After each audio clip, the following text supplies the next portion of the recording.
Words and concepts, ये भी ऐसे वेपन हैं जिसके थ्रू आप किसी सोसाइटी को डिसरप्ट करते हैं। इसके थ्रू आप उस सोसाइटी में कंफ्यूजन पैदा कर सकते हैं। And confusion my friends is weakness, clarity is strength. Developed nations में आज एक कंफ्यूजन चल रहा है, confusion connected to woke culture.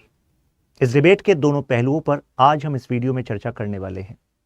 ये वोक शब्द का मतलब क्या है?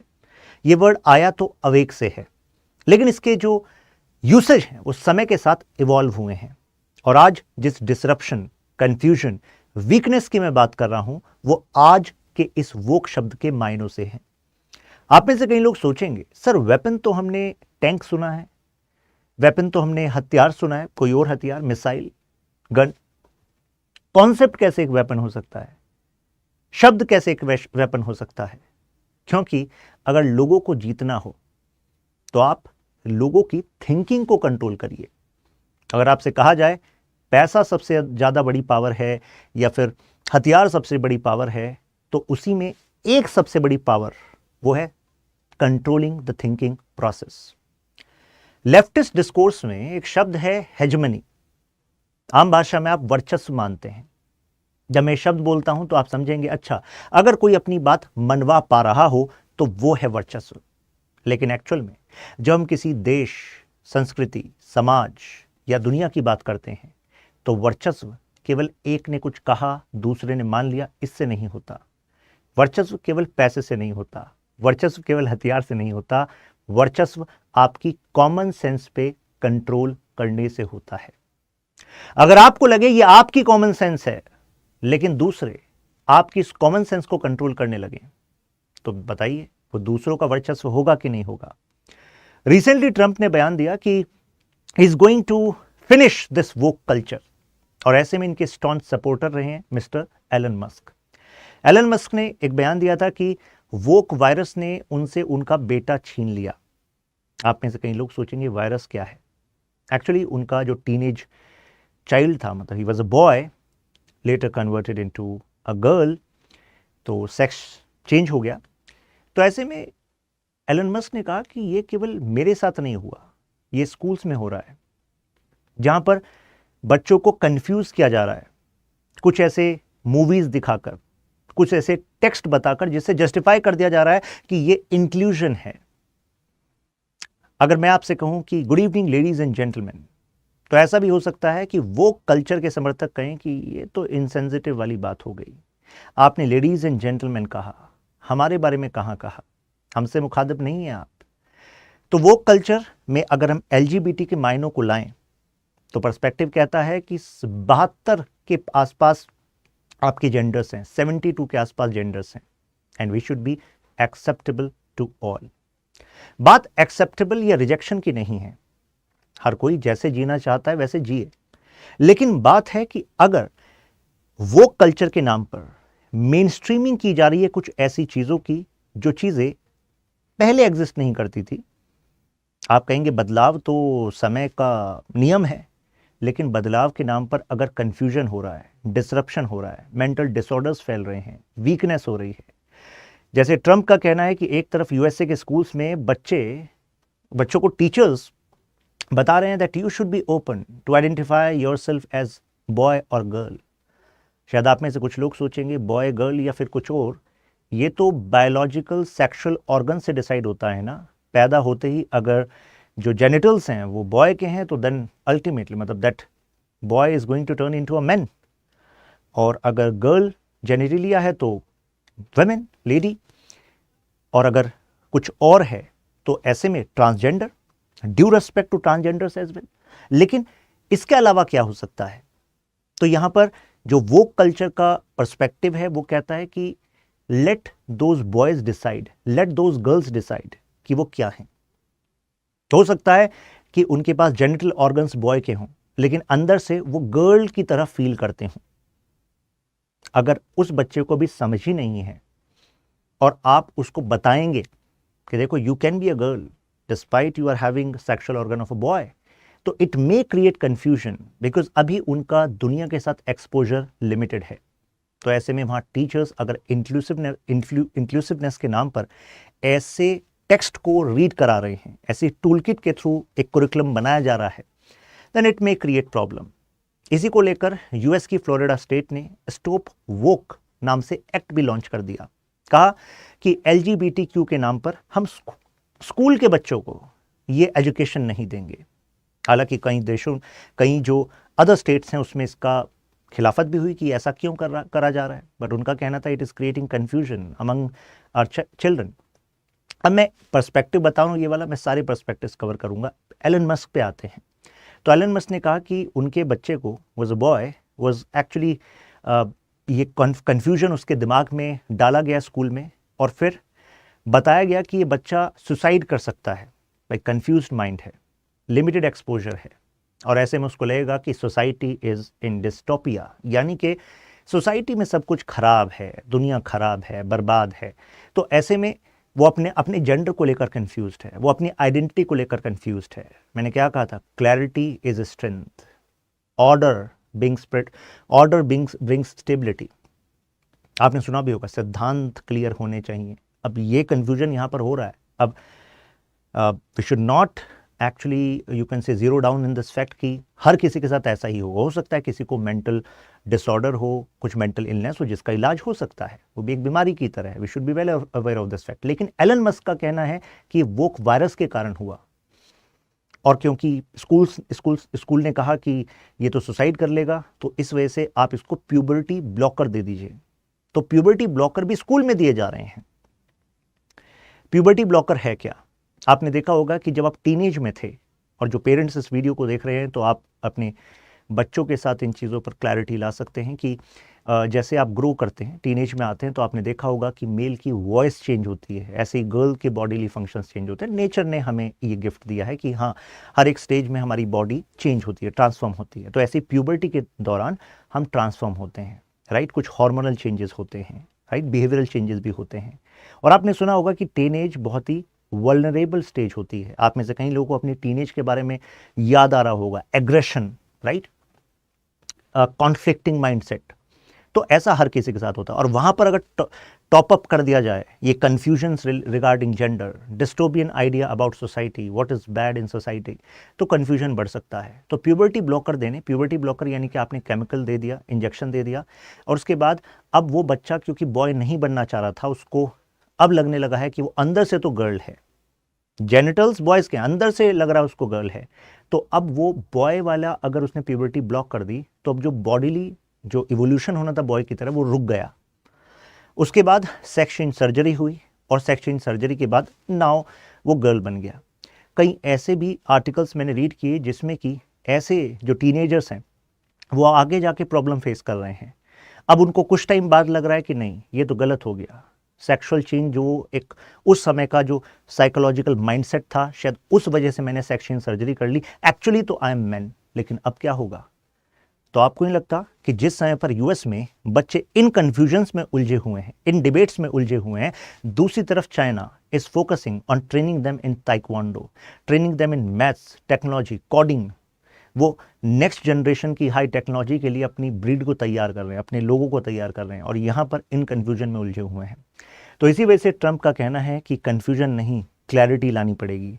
उनका कहना है कि जैसे ही आप प्रकृति से अलग जाते हैं तो फिर वो कन्फ्यूजन्स क्रिएट होते हैं। उन्होंने बयान दिया कि वी नीड टू एंड ये क्रिटिकल रेस थ्योरी। अब ये थ्योरी क्या है? बहुत ही इंटरेस्टिंग है।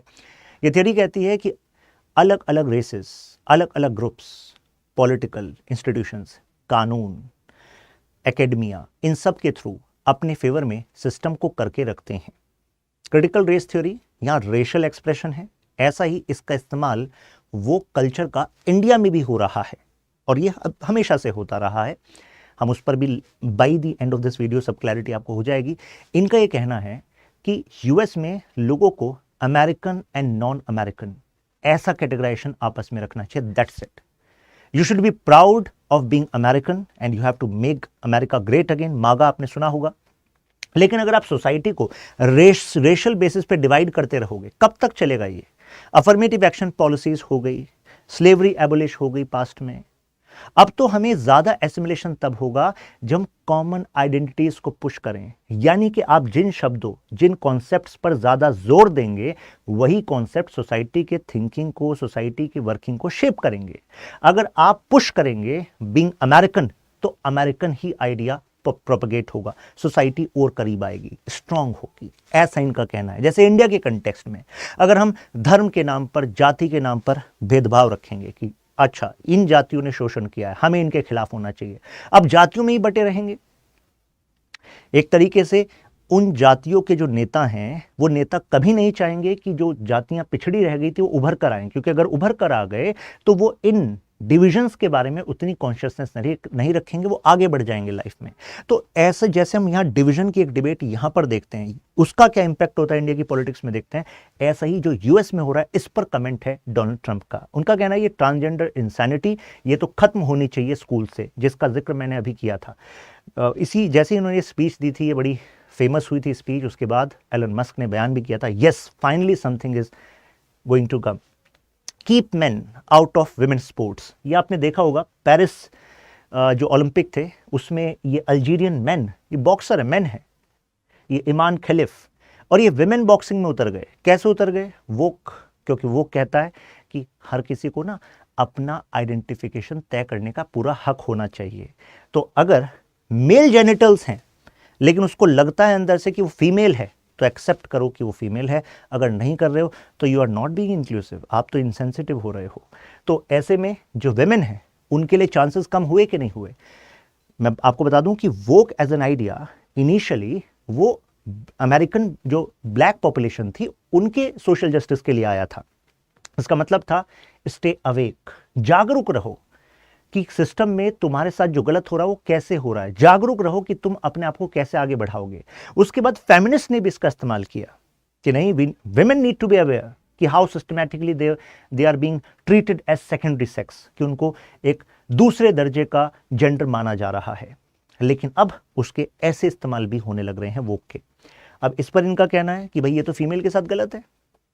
कारण, क्योंकि अगर आपकी बायोलॉजिकल कैपेसिटी फीमेल से ज़्यादा है तो आपने तो उस कैटेगरी में जो विमेन स्पोर्ट्स में सक्सेसफुल हो सकती थी वो नहीं हो पाएंगी।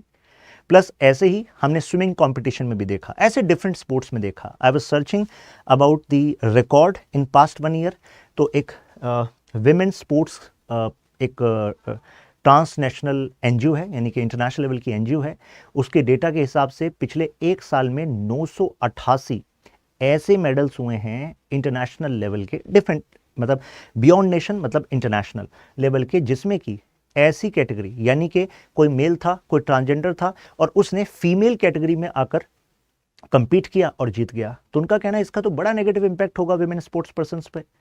तो ये एक पॉइंट उठाया जा रहा है। उनका कहना है ट्रंप का कि मेल और फीमेल दो ही ऑफिशियल आपके जेंडर होंगे। वैसे बता दूं, मेल एंड फीमेल ये सेक्स के साथ वर्ड यूज किया जाता है कि सेक्स होता है मेल और फीमेल। जेंडर के लिए जो वर्ड यूज किया जाता है वो होता है मेन और विमेन। आप कहेंगे एक ही तो है, एक नहीं है। एक्चुअली जेंडर की जो परिभाषा है वो एक सोशल कंस्ट्रक्ट मानी जाती है, यानी कि कोई गर्ल चाइल्ड पैदा हुई तो ठीक है, बॉडीली जेनिटल से पता लग गया गर्ल है, जेनिटल से पता लग गया मेल है, लेकिन एक्चुअली जो जेंडर शब्द है उसका मतलब होता है कि आपके नॉर्म्स क्या हैं सोसाइटी के, आपका रोल क्या है, मतलब नॉर्म्स के हिसाब से, सोसाइटी के विश्वास के हिसाब से आपका क्या रोल होगा सोसाइटी में। आपने देखा है कुछ टाइम पहले या अभी भी आपने देखा होगा, कई सारे फोटोज वीडियोस वायरल होते रहते हैं इंटरनेट पे और उसको काफ़ी सपोर्ट किया जाता है कि एक ग्रैंडफादर हैं, उन्होंने अपने पोते जो कि गे है उसके सपोर्ट में वो मतलब जो गर्ल फील करता है अपने आप को, गे नहीं गर्ल फील करता है, तो सेक्सुअल चेंज सर्जरी कराना चाह रहा है, तो उसके फेवर में स्कर्ट पहन के फ़ोटो खिंचाई या हाई हील्स पहनकर फ़ोटो मतलब ली और उसको सर्कुलेट किया।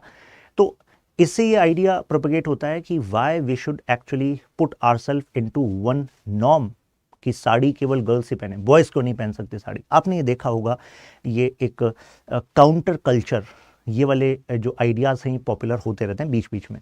तो माना जाता है कि these ideas are woke, these ideas are more progressive, these ideas are more inclusive, right. तो वो भी अपना एक पर्सपेक्टिव है, सोसाइटी में अलग अलग पर्सपेक्टिव होते रहते हैं। हम इसकी बात कर रहे हैं कि ये क्या कह रहा है। तो ये कह रहा है कि नहीं जी, दो ही होंगे, और हम सेक्स यानी कि जो बायोलॉजिकल आपका ओरिजिन है उसी के हिसाब से हम कैटेगराइजेशन माने, ये जेंडर सोशल कंस्ट्रक्ट के हिसाब से नहीं। Social construct should be connected with the biology itself. This is the idea of Trump. Plus ये देखिए, फ्लोरिडा का एक वाक्य है कि एक टीचर, ये डिज्नी की एक मूवी है स्ट्रेंज वर्ल्ड, मतलब कार्टून वाली मूवी, वो बच्चों को दिखा रही थी। अब इस पे काफ़ी इशू बन गया, कारण क्योंकि डिज्नी की इस मूवी में जो एक कैरेक्टर है, जो हीरो वाला जो कैरेक्टर है, उसका फोटो अभी नीचे चला गया है, आप सर्च करेंगे स्ट्रेंज वर्ल्ड तो आ जाएगा। तो वो कैरेक्टर, वो जो बॉय है, उसको क्रश है एक दूसरे मेल कैरेक्टर पर जिसका नाम है डायज, DIAZ।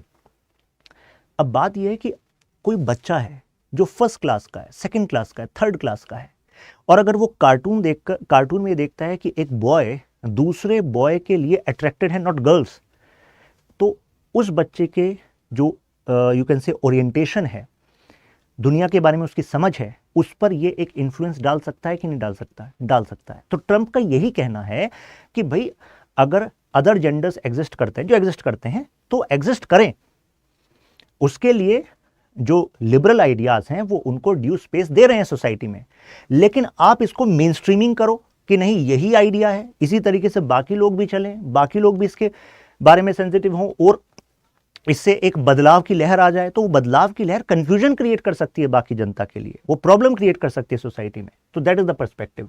तो ये वर्ड का नाम अवेक, ये तो पता लग गया, सोशल जस्टिस से आया था ब्लैक, और ब्लैक के बाद फिर फीमेल, और उसके बाद ये आइडिया एलेबरेट कर रहा है। अब जरा देखिएगा कि अमेरिका को लेकर कौन से पॉइंट है जिसको लेकर ये वोक एक कल्चरल वॉर बन चुका है।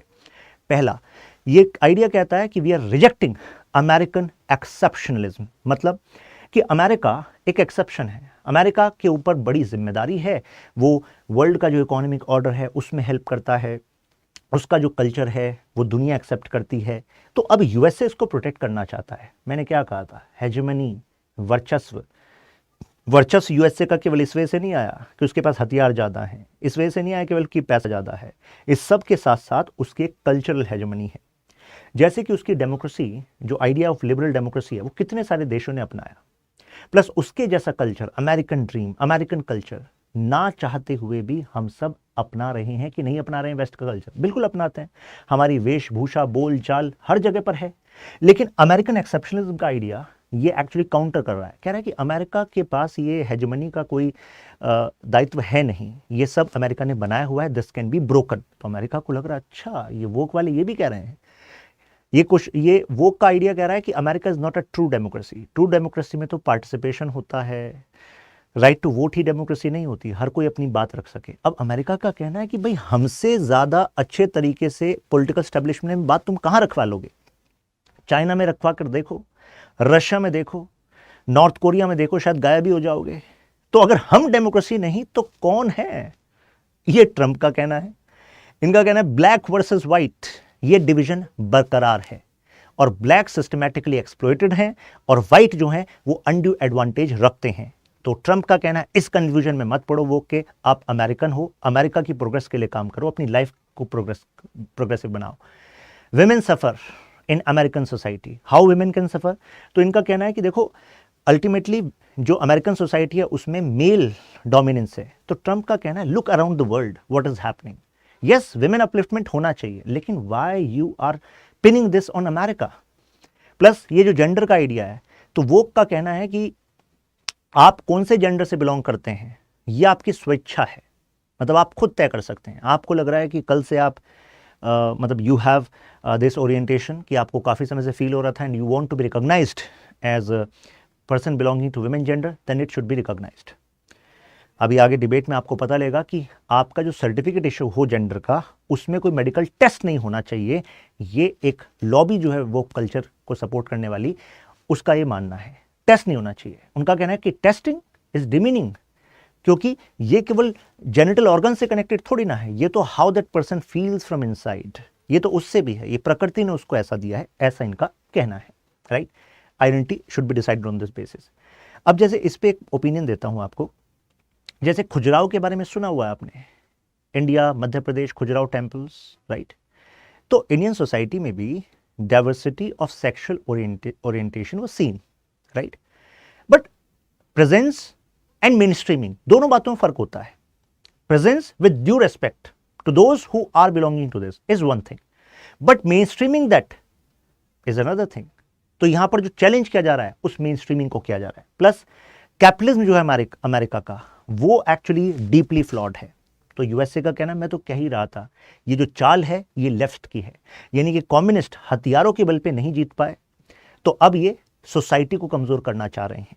क्योंकि ये जो डिबेट चल रही है, ये डिबेट आप पुतिन के सामने करके दिखाओ, रशिया में जो पुतिन चाहते हैं वैसा ही होगा. तो जहां पर आपको लिबर्टी मिल रही है वहां पर आप कह रहे हो कि कैपिटलिज्म इज वीक, वहां पर आप कह रहे हो कि ये इश्यूज हैं. यहां पर जो एक पर्सपेक्टिव है कि वोक के नाम पर ना स्यूडो प्रोग्रेसिव एक्टिविज्म चल रहा है. मतलब कुछ कंपनीज अपने एडवर्टीजमेंट्स में इंक्लूसिवनेस को शो करने के लिए कुछ दिखाती तो हैं चीज़ें. जैसे एक एग्जांपल देता हूं, आप जैगुआर का एड अगर सर्च करेंगे, एडवर्टीजमेंट जैगुआर कंपनी का यूएस में, हालांकि वो टाटा ग्रुप का पार्ट है, तो उसने एक एडवर्टीजमेंट निकाला था, उस पर काफ़ी क्रिटिसिज्म हुआ था. वो किसने किया था? वो उस लॉबी ने किया था जो इस वोक कल्चर के खिलाफ है.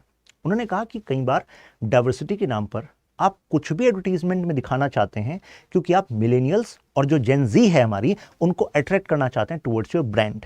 तो ये भी चल रहा है. तो कई बार केवल शो करने के लिए ऐसा किया जा रहा है.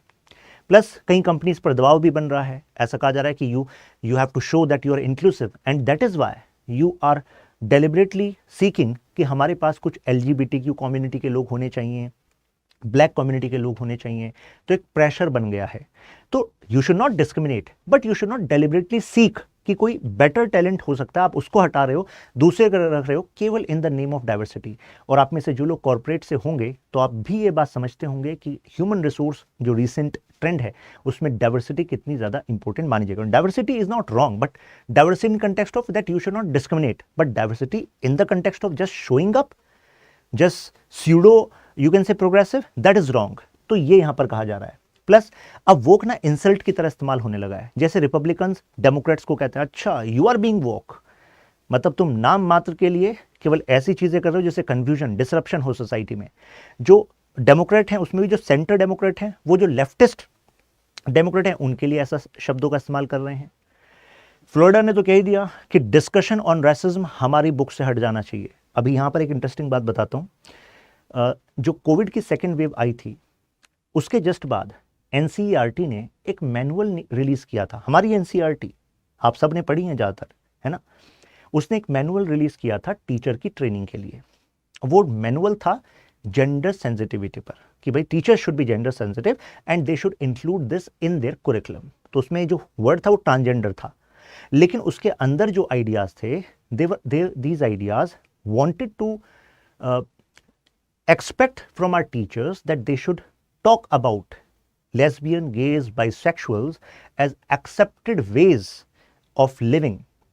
तो उन्होंने कहा क्योंकि बच्चे कंफ्यूज होते हैं जो टीनेज में होते हैं, जिनको आप पढ़ाते हो स्कूल में, तो अगर उनके साथ इस पर ओपनली बातचीत होगी तो बच्चे भी आपके पास आएंगे, बातचीत करेंगे और वो अपनी ट्रू ओरिएंटेशन में कॉन्फिडेंट हो पाएंगे, उनको कंफ्यूजन नहीं रहेगा. तो एक पर्सपेक्टिव का कहना ये बिल्कुल ठीक था, लेकिन फिर उसके बाद इस पर विवाद भी हुआ. कहा कि यार इससे पहले NCERT वाज एक्चुअली जो आपकी हिस्ट्री की बुक्स थी उस पर लेफ्टिस्ट हिस्टोरियंस का एक प्रभाव देखा गया. फिर ये जो आइडियाज़ हैं, तो ये आइडियाज़ कहीं ना कहीं हिस्ट्री के साथ साथ कल्चर को कहीं डिस्टोर्ट करने की कोशिश तो नहीं कर रहे. जो वो कल्चर के demerits, confusion, disruption, problems among youth in that western region हम देख रहे हैं, कहीं ऐसा तो नहीं वैसी प्रॉब्लम यहां पर क्रिएट करने की कोशिश की जा रही है बाय सम बिग लॉबीज जो बैकएंड से ये काम कर रहे हैं. तो खैर उस मैनुअल को फिर रिजेक्ट किया गया था.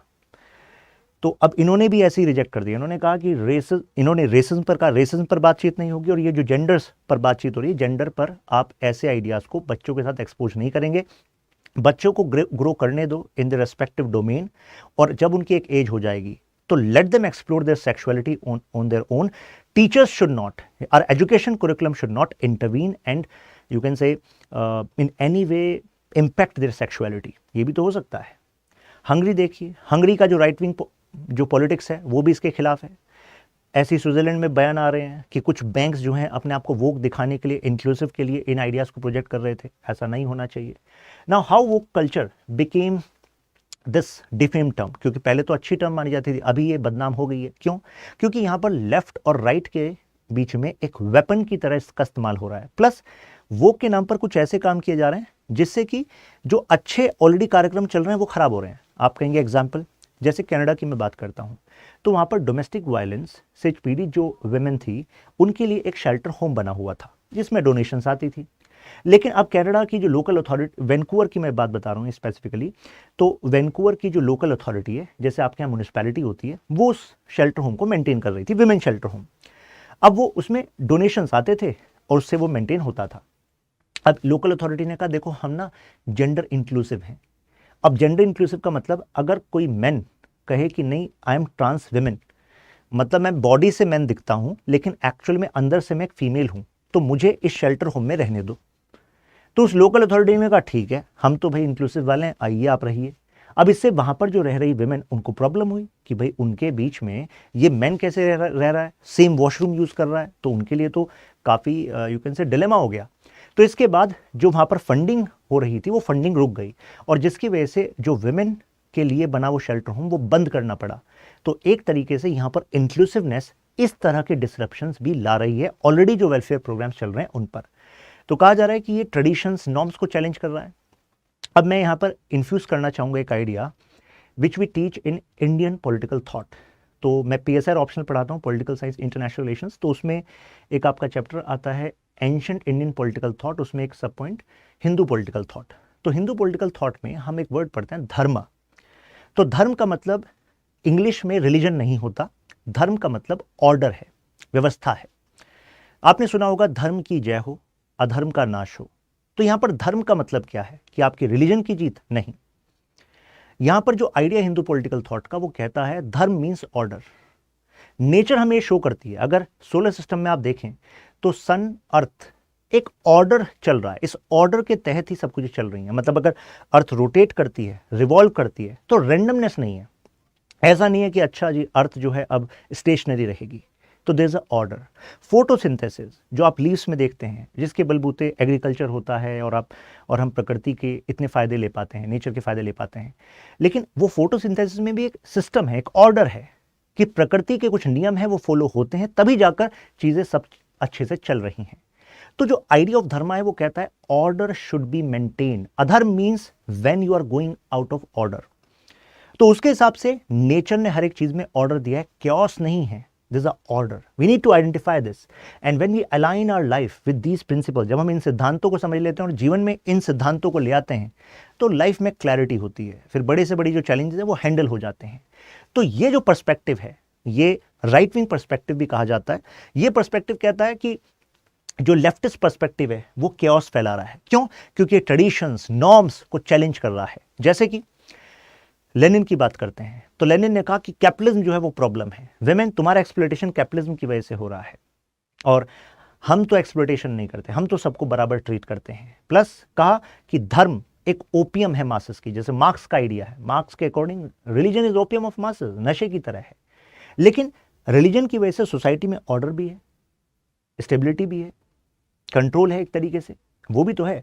अब बात यह है कि रिलीजन के कौन से आइडियाज कैसे यूज किए जा रहे हैं उस पर डिपेंड करता है। तो लेकिन आप अगर हर एक कल्चर, हर एक ट्रेडिशन को क्वेश्चन करके उसको डिसरप्ट करोगे, भले ही कोई ट्रेडिशन, कोई कल्चर, कोई नॉर्म्स ऐसे हैं जो सोसाइटी के लिए अच्छे हैं, तो that can create problem, disorder हो जाएगा, right. Now gender recognition certificate पे बात चल रही है कि मेडिकल चेक ना हो, तो इससे अलग प्रॉब्लम क्रिएट हो जाएंगी। मैंने बात बताई आपको, वो वॉशरूम वाली, जेल वाली, डोमेस्टिक वायलेंस का शेल्टर बंद हो गया, तो ये वो कल्चर का एक नेगेटिव इम्पैक्ट है।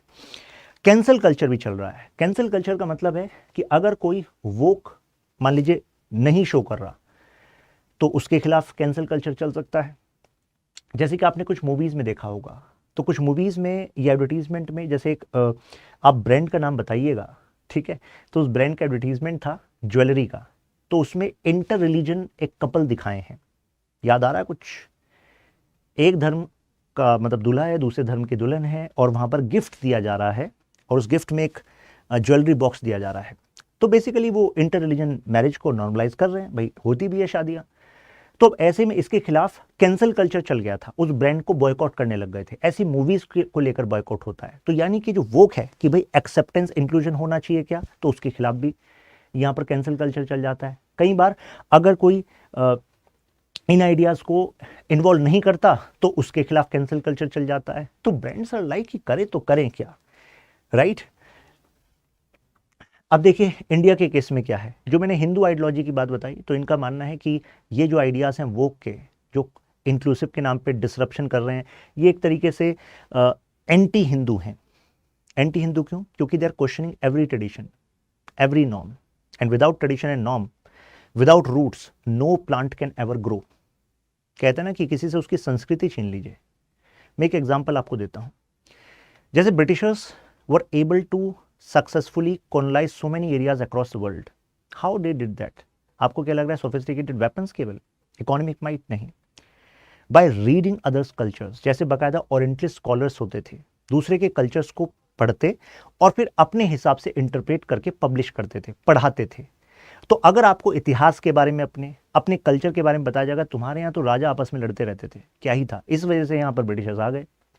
तो आपको अपनी हिस्ट्री का केवल एक ही पर्सपेक्टिव पता है, आपको नेशन के बारे में ये पता है, यही डेफिनेशन पता है कि ये ज्योग्राफिकल टेरिटरी थी, देखो यहाँ तो अलग अलग राजा होते थे, वो आए, उन्होंने देखो यूनिफाई कर दिया, ब्रिटिश इंडिया बन गया, तभी तो इंडिया बन पाया।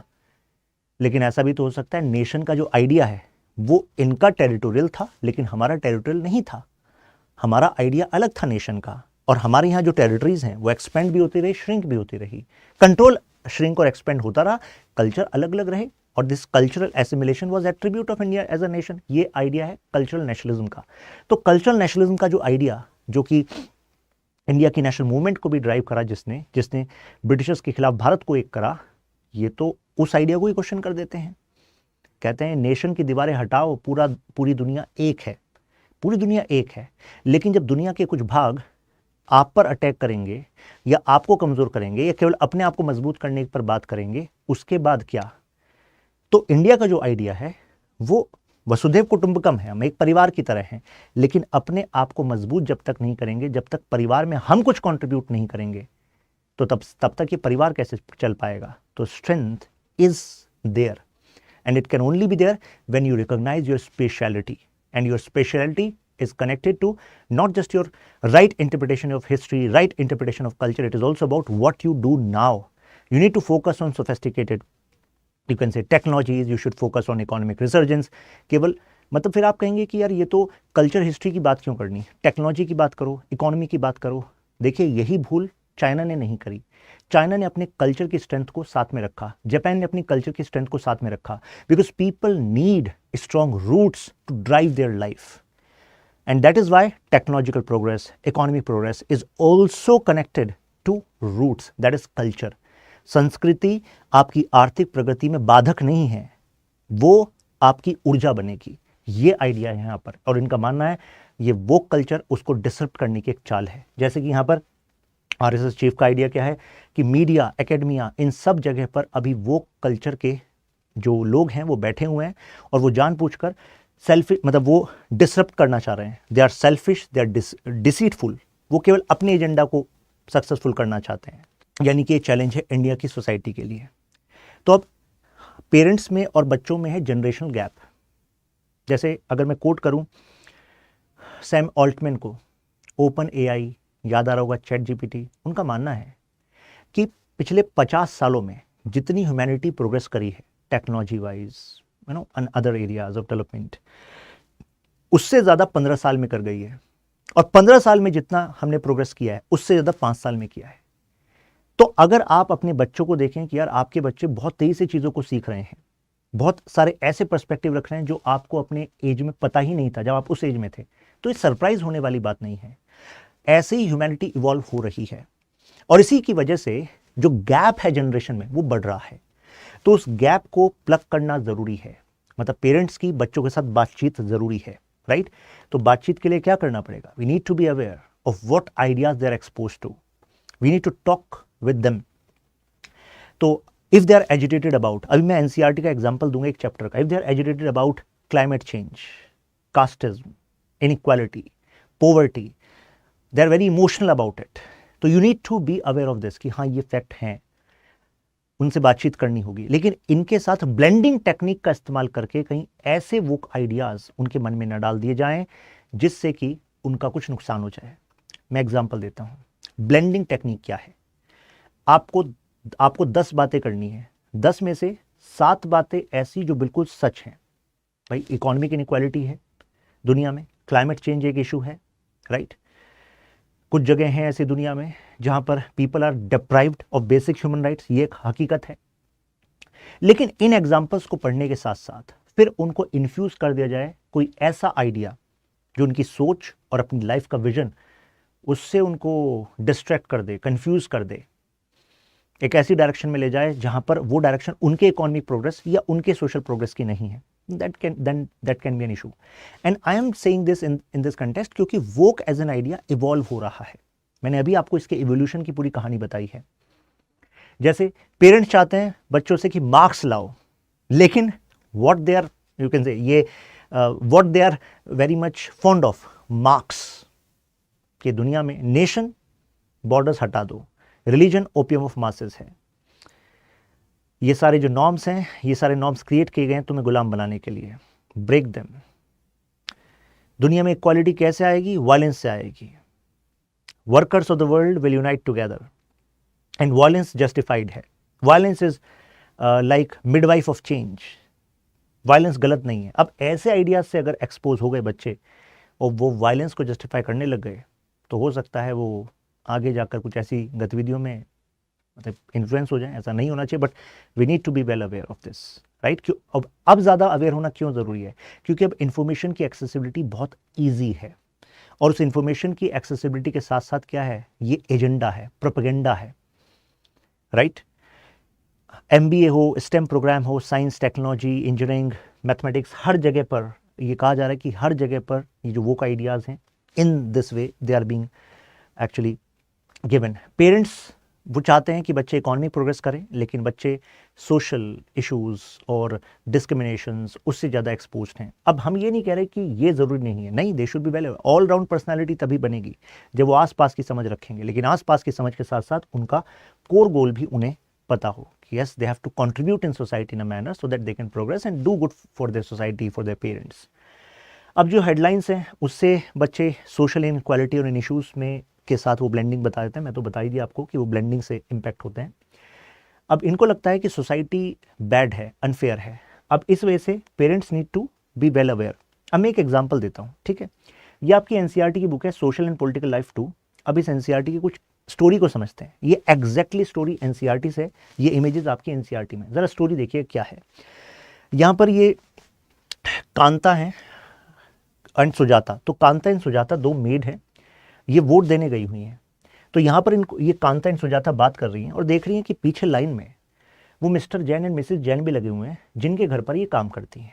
तो इनको बड़ा अच्छा महसूस होता है कि बिल्कुल सही बात है, देखो वोट देने हम जा रहे हैं तो हमारे साथ लाइन में ही लगे हुए हैं मिस्टर जैन, मिस्टर और मिसेस जैन, तो यानी कि हम इक्वल हैं। राइट टू वोट एक तरीके से कॉन्स्टिट्यूशन आपको इक्वल स्टेटस दे रहा है, तो यहाँ पर दे आर हैप्पी। लेकिन उसके बाद ये देखते हैं कि जब घर जाने की बात होती है तो मिस्टर जैन, मिसेस जैन तो घर अपना गाड़ी में निकल जाते हैं और जो कांता एंड सुजाता है ये नमस्ते करते हैं, नमस्ते साहब, और उसके बाद ये पैदल पैदल अपने स्लम में जाते हैं, उस स्लम में जहाँ पर गंदगी फैली हुई है, साफ सफाई नहीं है। तो बच्चा देख रहा है कि कितना बड़ा चेंज है। देखो कांता सुजाता को ऐसी जगह पर जाना पड़ रहा है और मिस्टर मिसेस जैन तो आगे जा रहे हैं। तो वोट के लिए इक्वल है लेकिन हॉस्पिटल में इक्वल नहीं है। कैसे? फिर जैसे कांता को जरूरत पड़ती है पैसों की, तो कांता जो है मिसेस जैन से कहती है कि मुझे अपने बच्चे को हॉस्पिटल लेकर जाना है तो मुझे कुछ एडवांस दे दीजिए। तो ऐसे में जो मिसेस जैन है वो कांता को पैसा तो देती हैं, लेकिन वो कहती हैं ठीक है ले लो, इलाज करा लो, लेकिन इसको आदत मत बना लेना, तो advance, but don't make it habit of it. तो उन्होंने कहा नहीं मैडम, हैबिट नहीं बनाऊंगी। जब वो हॉस्पिटल जाती कांता, तो कांता को लगता है कि एक तरीके से ये हॉस्पिटल में मुझे लाइन पे लगना पड़ रहा है, लेकिन हॉस्पिटल में मिस्टर एंड मिसेस जैन को अपने बच्चे के लिए लाइन पे नहीं लगना पड़ेगा।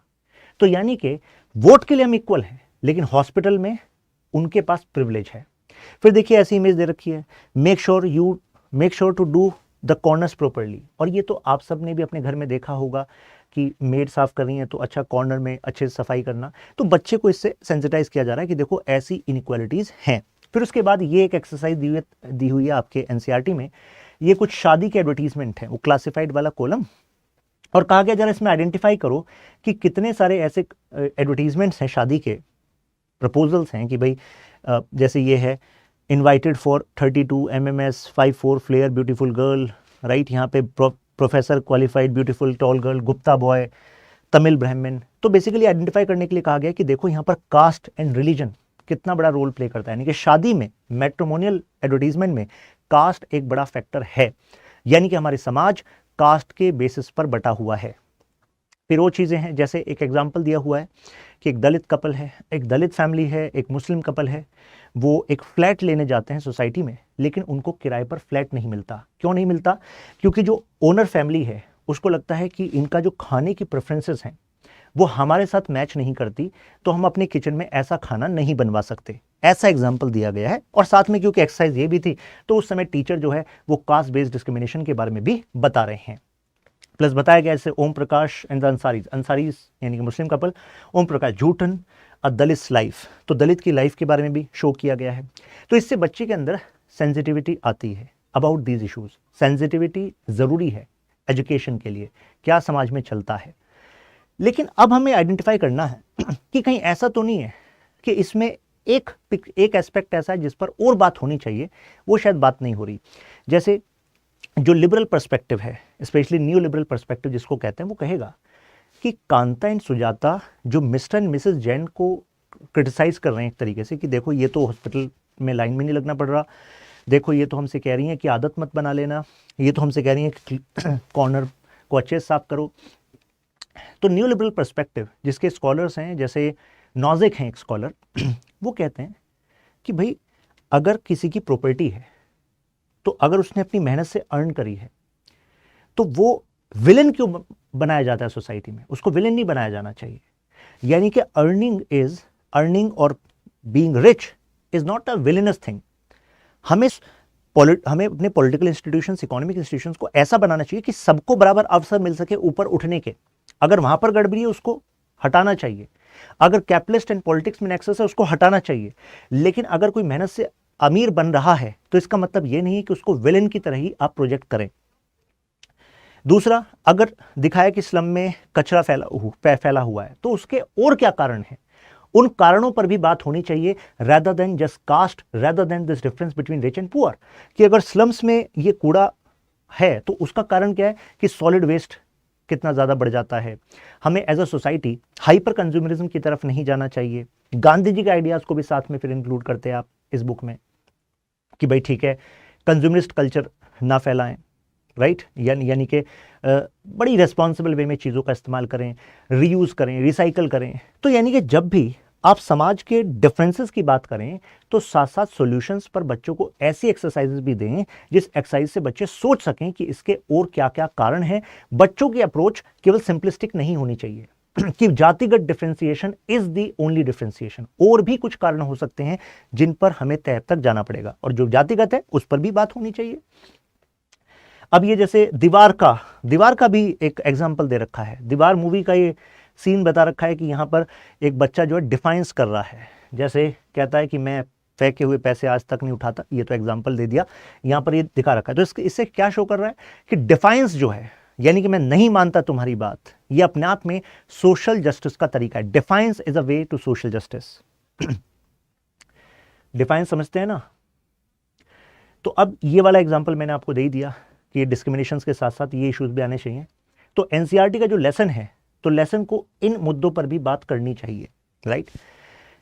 Culture, tradition, norms. बच्चा जब केवल कास्ट, रिलीजन और इसके बेसिस पे डिस्क्रिमिनेशन को देखता है तो वो यूजुअली अपने रिलीजन को हेट करने लगता है। उसके मन में भी यही पर्सपेक्टिव बनता है कि भाई हमारे धर्म में जातिगत डिफ्रेंसिएशन के अलावा और कुछ है ही नहीं।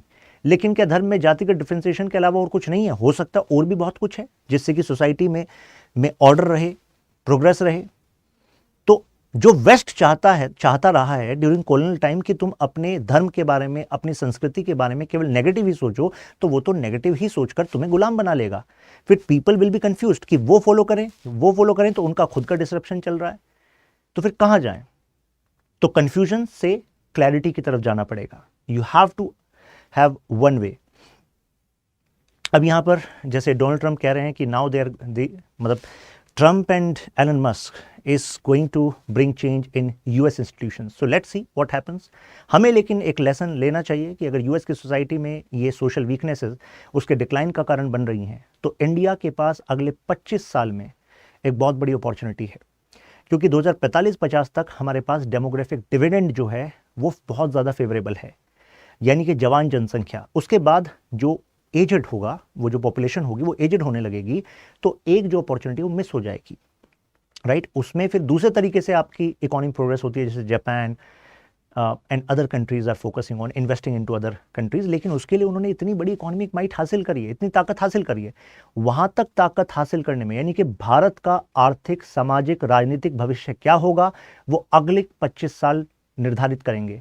और अगले 25 साल में अगर भारत की जनरेशन कंफ्यूज हो गई, इन डिबेट्स में रही, rather than focusing on development, rather than focusing on skills, तो what is going to happen? It is going to be a lost race. तो यही मेरा कंक्लूजन था.